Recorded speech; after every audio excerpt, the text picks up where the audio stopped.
نے حج کیتا ہے احرام دی جڑی چادر ہوندی ہے نا ایک چادر میں کر کے دکھانا نبی پاک علیہ الصلوۃ والسلام دی سنت بھی ادا ہو جائے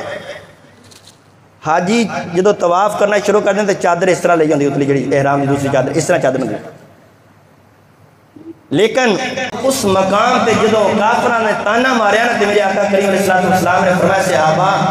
یہ مقام پہ ہے عاجزی دا ہوں ذرا پہلوانہ دی طرح ذرا آ کر کے ٹورا میرے آقا کریم علیہ الصلوۃ والسلام آپ خانے کعبہ کا طواف کرنے جا رہے ہیں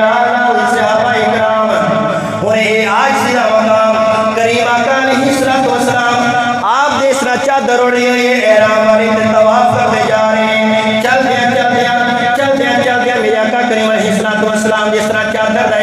ایک موڈے تو چادر اتر گئی کہ حضور نے پھر اس طرح چادر موڈے تے نہیں رکھی بلکہ اس طرح بازو دے تھلو چادر لگا کے اس طرح اپنے دوسرے موڈے دے سر لئی ان کو ادا اتنی پسند آئی فرمایا اے پیارے حبیب تہاڈی ادا اتنی پیاری لگی ہے ان قیامت تک آنے والے حاجیوں میں حکم فرما دیتا ہے جس طرح میرے حبیب نے چادر اوڑھی ہے او مشرق مغرب دے جوان والے حاجیوں تساں اس طرح چادر کرنی ہے جس طرح میرے کملی والے نے چادر کر کے طواف کیتا ہے اور پتہ لگا کہ اسی ایک موڈا ننگا کیوں ہوندا ہے یہ میرے کریم آقا علیہ الصلوۃ والسلام دی ادا دا نام ہے فرمایا کہ اے حاجی